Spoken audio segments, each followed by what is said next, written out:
بسم اللہ الرحمن الرحیم۔ اگلی صورت شروع کی ہے سورۃ البقرہ۔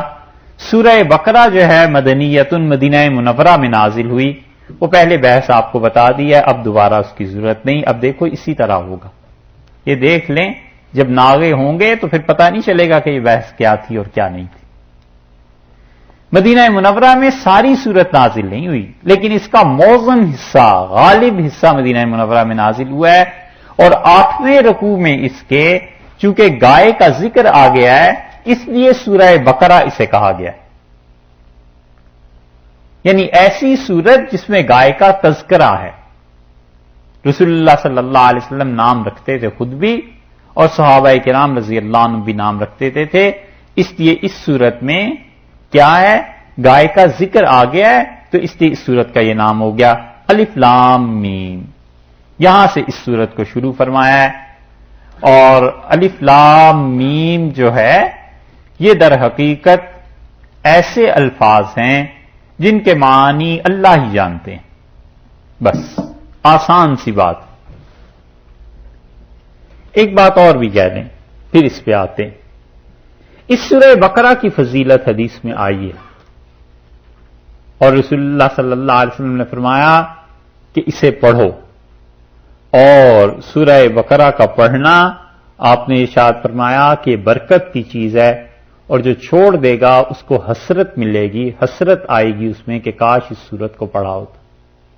اور اس پہ عمر رضی اللہ عنہ کہتے تھے کہ میں نے سورہ بقرہ کو رسول اللہ صلی اللہ علیہ وسلم سے 12 برس میں پڑھا، اور عبداللہ ابن عمر رضی اللہ عنہ انہی کے بیٹے تھے، کہتے تھے میں نے 8 سال میں رسول اللہ صلی اللہ علیہ وسلم سے سورہ بقرہ کی تفسیر یعنی پڑھی۔ ظاہر ہے تفسیری مراتب ورنہ تصور بھی جانتے تھے، اور جب سورہ بقرہ انہوں نے پڑھ لی تو اونٹ ذبح کیا، خوشی ہوئی، دعوت کی سب کی کہ سورہ بقرہ پڑھ لی۔ یہ تھا ان لوگوں کا طرز عمل۔ اور صحابہ رضی اللہ عنہم کہتے ہیں ہم میں سے جو سورہ بقرہ اور آل عمران کی تفسیر پڑھ لیتا تھا، ہماری نظروں میں اس کا مقام بڑا بلند ہو جاتا تھا کہ تو بڑا پڑھا لکھا آدمی۔ سورہ بقرہ کو بقرہ کیوں کہتے ہیں؟ گائے کی آئی نا بات، ہوتا یہ تھا کہ اس کا سورہ فاتحہ سے ربط ہے۔ ہم نے کہا اہدنا الصراط المستقیم، فوراً جواب دیا کہ دیکھو ھدی للمتقین، متقی لوگوں کے لیے ہدایت ہے، تم نے ہدایت مانگی تھی، یہ لو ہدایت دے رہے۔ سورہ بقرہ کا تذکرہ اس لیے بھی کیا کہ عربوں میں گائے کی پرستش ہوتی تھی، اور کئی قبیلے گائے کو پوجتے تھے، اور اللہ کے ہاں اسے سفارشی سمجھتے تھے علیاذ باللہ۔ جاہلیت ایسی تھی، اور یہودی بھی پوجتے تھے، یہودیوں نے تو اس وقت بھی پوجا جب بچڑا بنا کے اس کی پرستی شروع کر دی۔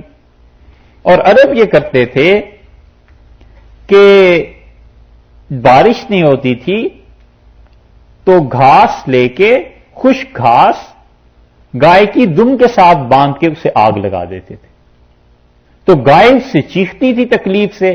تو عربوں کا یہ عقیدہ تھا کہ جب یہ چیخے گی تو اللہ اس پہ مہربانی کرے گا، بارش نازل ہو جائے گی، کیونکہ خدا کو اس کا دکھ منظور نہیں، علیاذ باللہ۔ اسی لیے عربوں کا ایک شاعر کہتا ہے کہ اجاعل انت ببقورا، تم گائے کو ذریعۃ لک بین اللہ والمطر، اللہ کے درمیان اور اپنے درمیان بارش حاصل کرنے کے لیے گائے کو وسیلہ بنا رہے ہو۔ یعنی وہ بتاتا ہے کہ تم اتنے بے وقوف ہو لوگو کہ بارش حاصل کرنی ہے تو بجائے اس کے کہ کوئی اور طریقہ اختیار کرو، تم گائے کو تکلیف دیتے۔ عربوں میں یہ رسم تھی، تو ہی تو شاعری ہوئی، تو یہ اس طرح کرتے تھے۔ تو یہودی گائے کی پرستش کرتے تھے۔ ہمارے شیخ جو تھے استاد رحمت اللہ علیہ، وہ کہتے تھے کہ اس صورت میں یہودیوں کا رد آیا، اور اس سے اگلی صورت میں عیسائیوں کا رد آیا، کیونکہ عیسائی جو تھے وہ آل عمران کی پرستش کرتے تھے، حضرت مریم کی، حضرت عیسیٰ علیہ السلام کی۔